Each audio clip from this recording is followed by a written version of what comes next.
হাসপাতাল থেকে দেশবাসীর উদ্দেশ্যে যে বার্তা দিলেন জামাত আমির। জানাবো মিটফোর্ড থেকে গোপালগঞ্জ বদলে গেল দৃশ্যপট। দাওয়াত দেয়নি, যাব কিভাবে, দিলেও যে যেতাম তেমন না, বললেন সালাউদ্দিন আহমেদ। এবং সর্বশেষে জানাবো নির্বাচনে ভুল সিদ্ধান্ত না নিতে দায়িত্বশীল হওয়ার আহ্বান তারেক রহমানের। এতক্ষণ শুনলেন সংবাদ শিরোনাম, এবারে বিস্তারিত। হাসপাতাল থেকে দেশবাসীর উদ্দেশ্যে যে বার্তা দিলেন জামাত আমির। রাজধানী সোহরাওয়ার্দী উদ্যানে বাংলাদেশ জামাতে ইসলামের জাতীয় মহাসমাবেশে বক্তব্য দিতে গিয়ে অসুস্থ হয়ে মঞ্চে পড়ে যান দলটির আমির ডাক্তার শফিকুর রহমান। বিকেল 5:20 দিকে সমাবেশ স্থল সোহরাওয়ার্দী উদ্যানে এই ঘটনা ঘটে। পরে ধানমন্ডির একটি হাসপাতালে নেওয়া হলে তার শারীরিক সব ধরনের পরীক্ষা করেন বিশেষজ্ঞ চিকিৎসক দল। চেক আপে গুরুতর কিছু ধরা পড়েনি বা সমস্যা দেখা যায়নি বলে জানান তারা। পরে সন্ধ্যায় হাসপাতাল থেকে দেশবাসীর উদ্দেশ্যে একটি বার্তা দেন জামাত আমির। বার্তায় জামাত আমির বলেন, আমার খারাপ লাগে, এত বড় একটা আয়োজনে আপনারা সারাদিন ধরে ছিলেন, জাতির জন্য আমি মনের কথা স্বাভাবিকভাবে তুলে ধরতে পারিনি, এটা আল্লাহর ইচ্ছা।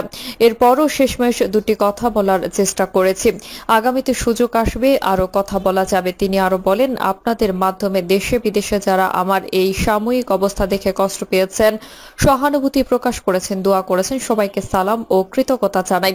শুধু দোয়া করবেন, যতদিন বেঁচে থাকি আল্লাহ যেন মানুষের কল্যাণের জন্য বাঁচিয়ে রাখে, আমার ধারা দেশ ও জাতির যেন কোনো ক্ষতি না হয়।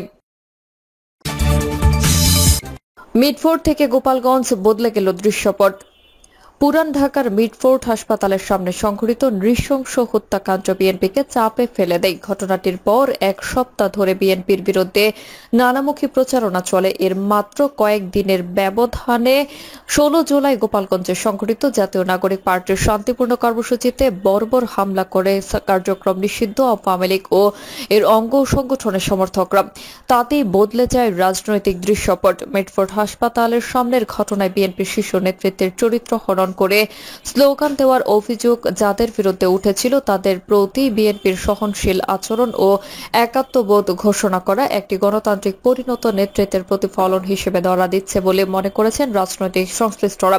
তারা বলেছেন, বাংলাদেশের রাজনীতিতে যখন প্রতিপক্ষের দুর্বলতা উন্মোচন নয়, তাকে নিঃশেষ করাই হয় কৌশলগত অগ্রাধিকার, তখন প্রতিহিংসার পথে না হেঁটে বিরুদ্ধ মতের প্রতি শিষ্টাচার ও সংবেদনশীলতা দেখিয়ে বিএনপি এক নতুন রাজনৈতিক সংস্কৃতির সূচনা করেছে, যেখানে প্রতিদ্বন্দ্বিতা আছে কিন্তু বিদ্বেষ নেই, মত পার্থক্য আছে কিন্তু শত্রুতা নেই। নির্বাচন ও সংস্কার ইস্যুতে নানাভাবে চাপে রেখে বিচ্ছিন্ন দুই একটি ঘটনার সূত্র ধরে বিএনপিকে চাঁদাবাজ দল হিসেবে প্রতিষ্ঠিত করতে কুণ্ঠাসা করার যে কৌশল গত কয়েক মাস ধরে পরিলক্ষিত হচ্ছিল, এর বিপরীতে প্রতিপক্ষের প্রতি বিদ্বেষ না দেখিয়ে বরং সহনশীল আচরণ করাই বিএনপির প্রতি জন আস্থা তৈরি হচ্ছে বলেও মনে করেছেন রাজনৈতিক বিশ্লেষকরা। গত 9 জুলাই বিকেলে মিটফোর্ড হাসপাতালের সামনে ব্যবসায়িক দ্বন্দ্বের জেরে মোহাম্মদ সুহাগ ওরফে লালচাঁদ নামে এক যুবককে পাথর দিয়ে আঘাত করে হত্যা করা হয়, কিন্তু এটি চাঁদাবাজির সূত্রে ঘটেছে বলে ছড়িয়ে বিএনপির বিরুদ্ধে সংঘবদ্ধ প্রচারণা দেখা হয়। বিশেষ করে দলটির ভারপ্রাপ্ত চেয়ারম্যান তারেক রহমানকে ঘিরে অশোভন স্লোগান ও কুরুচিকর বক্তব্যও দেখা যায়। এর পেছনে ইন্ধন যোগানোর অভিযোগ ওঠে জামাতে ইসলামী ও জাতীয় নাগরিক পার্টির বিরুদ্ধে, যদিও বিএনপির কেন্দ্রীয় নেতারা প্রত্যক্ষভাবে কোনো দলের নাম উল্লেখ করেনি। তবে দলীয় কর্মী সমর্থকরা তারেক রহমানের চরিত্র হননের অপচেষ্টার পেছনে জামাত ও এনসিপির সক্রিয় ভূমিকা রয়েছে উল্লেখ করে তারা এর প্রতিবাদ করতে থাকেন। এর মধ্যে গত 16 জুলাই গোপালগঞ্জে আক্রান্ত হয় জাতীয় নাগরিক পার্টি এনসিপি। তাদের পূর্ব ঘোষিত জুলাই পদযাত্রা ও সমাবেশে ঘিরে ব্যাপক সহিংসতা ও নাশকতা চালায় পতিত ফেসিবাদী আওয়ামী লীগের ক্যাডাররা। পুলিশের গাড়ি ভাঙচুর, অগ্নিসংযোগ, ইউএনওর গাড়ি বহরে হামলা, এনসিপির সমাবেশ মঞ্চে ভাঙচুরের পর তাদের ফেরার যাত্রাও আক্রমণ করে নিষিদ্ধ সন্ত্রাসী সংগঠন ছাত্রলীগ ও যুবলীগের ক্যাডাররা। সঙ্গে সঙ্গে এনসিপির কর্মসূচিতে হামলার তীব্র নিন্দা জানায় বিএনপি। সরকারের নিষ্ক্রিয়তার সমালোচনা করে দলটি এই সহিংসতায় জড়িতদের দ্রুত বিচারের দাবিও জানান। কেবল আনুষ্ঠানিক বিবৃতি দিয়েই নয়, পরবর্তী সময় ফরিদপুরে এনসিপি পরবর্তী কর্মসূচিকে ঘিরে যাতে কোনো সহিংসতা না ঘটে সে লক্ষ্যে বিএনপির অঙ্গ সংগঠন ছাত্রদলের পক্ষ থেকে সজাগ অবস্থানের ঘোষণা দেওয়া হয়।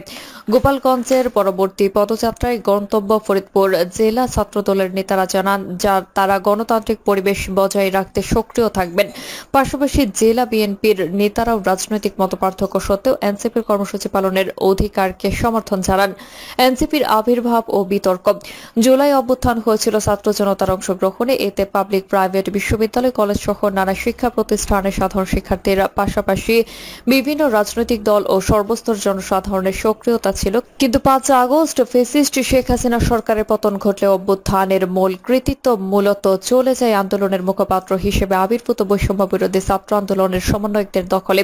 প্রাইভেট বিশ্ববিদ্যালয়ের বিপুল সংখ্যক শিক্ষার্থী অভ্যুত্থানে গুরুত্বপূর্ণ ভূমিকা রাখলেও গণমাধ্যম ও রাজনৈতিক বিশ্লেষণে পাবলিক বিশ্ববিদ্যালয়ের শিক্ষার্থীদের কথাই বেশি ফোকাস হয়, ফলে আন্দোলনের এক বিস্তৃত ভিত্তি থেকে যায় উপেক্ষিত। পরে পাবলিক বিশ্ববিদ্যালয়ের ছাত্র নেতাদের নেতৃত্বে গঠিত হয় নতুন রাজনৈতিক দল জাতীয় নাগরিক পার্টি। পর্যবেক্ষণের মতে রাজনৈতিক দল গঠনের পর আন্দোলনকালীন আবেগ ও সমর্থনের জায়গা কিছুটা হলেও নড়বড়ে হয়ে পড়ে, বিশেষ করে এনসিপির কতিপয় নেতার সরাসরি ইঙ্গিতমূলক বক্তব্য বিভাজন উস্কে দেয়। বিশ্লেষকরা মনে করেন সেনাবাহিনী এবং বিএনপি সহ নানা ইস্যুতে এনসিপির শীর্ষ নেতাদের কিছু মন্তব্য এবং দলীয় নেতাদের কিছু কর্মকাণ্ড বিতর্কের জন্ম দেয়। এতে তাদের নেতৃত্ব প্রশ্নবিদ্ধ হয় এবং সাধারণ মানুষের মনেও বিভ্রান্তি তৈরি হয়। অনেকে মনে করেছেন আন্দোলন কেন্দ্রিক আবেগের উপর দাঁড়িয়ে রাজনীতিতে প্রবেশ করলেও রাজনৈতিক পরিণতি এবং বাস্তবতা সামাল দেওয়ার মতো পরিপক্কতা এখনো এনসিপির মধ্যে অনুপস্থিত। ফলে রাজনৈতিক পরিসরে তারা এখনো আন্দোলন ভিত্তিক হলেও পরিণত বিকল্প হয়ে উঠতে পারেননি। জামাতের অবস্থান। অন্যদিকে ফেসিবাদী আওয়ামী লীগের দুঃশাসনে যাতাকলে বিএনপির মতোই পিষ্ট হওয়া জামাতে ইসলামী জুলাই অভ্যুত্থানের পর রাজনৈতিক অঙ্গনে বড়সড় সুযোগ পায়। এই সুবাদে জামাত নিজেকে বিকল্প শক্তি হিসেবে প্রতিষ্ঠা করতে তৎপর হয়ে ওঠে। বিএনপির প্রয়োজনীয় সংস্কারের মাধ্যমে দ্রুত নির্বাচনের দাবির বিপরীতে জামাত ও এনসিপি বিচার সংস্কার সহ নানাবিধ ইস্যু সামনে এনে সোচ্চার হয়। এ নিয়েও বিএনপির উপর চাপ বাড়ানোর চেষ্টা চোখে পড়ে। তবে 13 জুন লন্ডনে বিএনপির ভারপ্রাপ্ত চেয়ারম্যান তারেক রহমান ও প্রধান উপদেষ্টা ডক্টর মোহাম্মদ ইউনূসের বৈঠকের পর ফেব্রুয়ারির মধ্যে জাতীয় নির্বাচনের সময়সীমা নির্ধারিত হলে বিএনপি বলয়ে স্বস্তি ফেরে। কিন্তু এই সময়সীমা নির্ধারণে অন্য রাজনৈতিক দলগুলোকে অবহেলা করা হয়েছে উল্লেখ করে এর সমালোচনার নামে জামাত সহ অন্যান্যরা।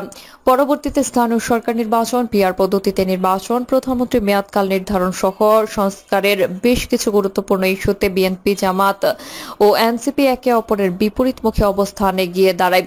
একই সময়ে বিএনপি সংস্কার চায় না এমন প্রচারণা রাজনৈতিক ময়দানে ছড়ানো হয়, যা দলটির ভাবমূর্তিতে আরও আঘাত করে। এর সঙ্গে যোগ হয় বিএনপির দুধের মাঝে কিছু নেতাকর্মীর বেপরোয়া আচরণ, সহ অবস্থানের ঘোষণা আলোচনায় বিএনপি। গোপালগঞ্জের ঘটনার পর ফেসিবাদের বিরুদ্ধে ও জুলাই অভ্যুত্থানকারীদের পক্ষে অবস্থান নিয়ে বিএনপির ফের রাজনৈতিক অঙ্গনের সামনে চলে আসা রাজনৈতিক প্রতিপক্ষের অধিকার রক্ষার পক্ষে বিএনপির অবস্থান এবং সহ অবস্থানের ঘোষণা ইঙ্গিত দেয় ফ্যাসিস্ট আচরণের বিরুদ্ধে। অভ্যুত্থানপন্থী সব শক্তিকে ঐক্যবদ্ধ রাখার কৌশলগত জায়গা থেকে তারা এনসিপিকে প্রতিপক্ষ নয় বরং সহযাত্রা হিসেবে বিবেচনায় এনেছে। অবশ্য বিএনপির বিভিন্ন স্তরের নেতাকর্মীরা রাজনৈতিক প্রতিপক্ষদের ঘিরে নানা বক্তব্য দিলেও 5 আগস্টের পর থেকে দলের ভারপ্রাপ্ত চেয়ারম্যান তারেক রহমান রাজনৈতিক সৌজন্য ও সহনশীলতা দেখিয়ে এসেছেন। জুলাই অভ্যুত্থানের পর থেকে তিনি অভ্যুত্থানপন্থী রাজনৈতিক দলগুলোর সঙ্গে সৌহার্দ্যপূর্ণ সম্পর্ক বজায় রেখে চলেছেন। তাদের মধ্যে মতপার্থক্য থাকলেও বৃহত্তর গণতন্ত্র রক্ষার স্বার্থে ঐক্যের প্রয়োজনীয়তা বারবার তুলে ধরেছে তিনি। এই রাজনৈতিক প্রজ্ঞার ফলে একটি দলের শীর্ষ নেতৃত্বে থাকা তারেক রহমান ক্রমেই একজন অভিজ্ঞ, বিচক্ষণ ও ধৈর্যশীল কৌশলী জাতীয় নেতায় পরিণত হচ্ছেন বলে মনে করেছেন রাজনৈতিক সংশ্লিষ্টরা। চলমান রাজনৈতিক অস্থিরতার মধ্যে তিনি যেভাবে সংঘাত এড়িয়ে রাজনৈতিক সৌহার্দ্য রক্ষার বার্তা দিয়ে এগিয়ে যাচ্ছেন তা বাংলাদেশের রাজনীতিতে একটি পরিণত নেতৃত্বের উদাহরণ বলে মনে করেছেন তারা। সাংবাদিক, শিক্ষক ও কলামিস্ট আনিস আলমগীর তার এক ফেসবুক পোস্টে বলেন, 5 আগস্টের পর থেকে তারেক রহমানের বক্তব্যে ব্যাপক পরিবর্তন লক্ষণীয়। আমাদের মনে হয়েছে শেখ হাসিনা পরবর্তী বাংলাদেশ উনি একজন স্টেটম্যানের ভূমিকা অবতীর্ণ হচ্ছেন। গত কয়েকদিনের রাজনীতি খেয়াল করলে দেখা যাবে বিএনপিকে যেভাবে আক্রমণ করা হয়েছে এটাতে দেখা গেল ক্ষমতায় যাওয়ার আগে বিএনপিকে ক্ষমতাচ্যুত করার জন্য সবাই উঠে পড়ে লেগেছে। প্রিয় দর্শক, এই ছিল এখনকার সর্বশেষ সংবাদ আপডেট। সংবাদ পেতে চ্যানেলটি সাবস্ক্রাইব করে বেল আইকনটি ক্লিক করে রাখুন।